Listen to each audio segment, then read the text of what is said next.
Hi అండి. సొరకాయ రోటి పచ్చడి ఎలా చేసుకోవాలో ఇప్పుడు చూద్దాము. దానికి కావాల్సిన పదార్థాలు: సొరకాయ ముక్కలు 1 కప్పు, చిన్న సైజు టమాటోలు 2, కొత్తిమీర, కడిగి నానబెట్టుకున్న చింతపండు కొద్దిగా, చిన్న సైజు ఆనియన్ 1, గ్రీన్ చిల్లీ కారానికి తగినట్టు తీసుకోండి, గార్లిక్ ముక్కలు, జీరా, తగినంత ఉప్పు. ముందుగా స్టవ్ వెలిగించుకొని కొద్దిగా ఆయిల్ వేసుకోండి. అందులో పచ్చిమిర్చి వేసుకొని కొద్దిగా రోస్ట్ చేసుకోండి. పచ్చిమిర్చి రోస్ట్ అయిన తర్వాత సొరకాయ ముక్కలు వేసుకోండి.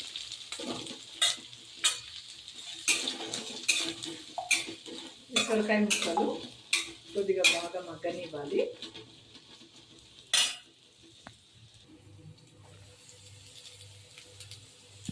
సొరకాయ ముక్కలు బాగా మగ్గాయండి. ఇప్పుడు ఇందులో టమాటో వేసుకుందాం. టమాటో వేసినప్పుడు కొద్దిగా ఉప్పు కూడా వేసేయండి.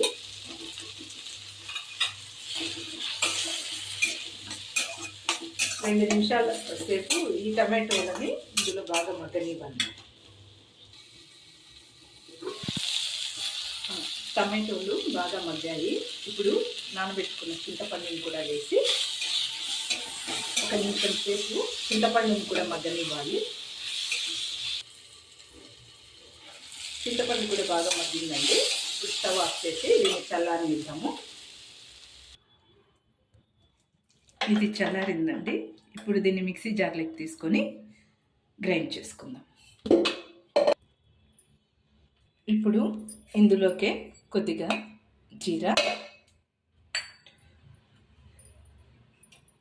కొత్తిమీర, గార్లిక్ ఇవి వేసుకొని గ్రైండ్ చేసుకుందాము. చివరగా ఆనియన్స్ వేసుకోవాలి. కొద్దిగా ఇలా బరకగా గ్రైండ్ చేసుకోవాలి. ఇప్పుడు కట్ చేసి పెట్టుకున్న ఆనియన్స్ వేసి 2 సెకండ్స్ గ్రైండ్ చేస్తే చాలండి. ఇవి కొద్దిగా పీసెస్గా ఉంటేనే చాలా బాగుంటుంది తిన్నప్పుడు. సేమ్ మనము రోటి పచ్చడి చేసుకున్నట్లే ఉంటుంది టేస్ట్.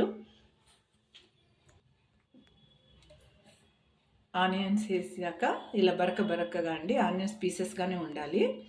ఇలా మనము మిక్సీ పట్టుకున్నాము. దీన్ని ఇప్పుడు ఒక గిన్నెలోకి తీసుకుంటాం. అంతేనండి, మిక్సీ నుంచి దీనికి తీసుకున్నాము. ఎంతో టేస్టీగా ఉండే సొరకాయ రోటి పచ్చడి రెడీ అయింది. దీనికి అవసరమైతే మీరు పోపు పెట్టుకోవచ్చు. పోపు పెట్టారంటే రోటి పచ్చడి టేస్ట్ రాదు. ఇలాగే తింటే చాలా బాగుంటుంది.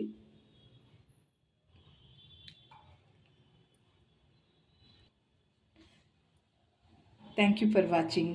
నచ్చితే లైక్ చేయండి, షేర్ చేయండి, సబ్స్క్రైబ్ చేయండి.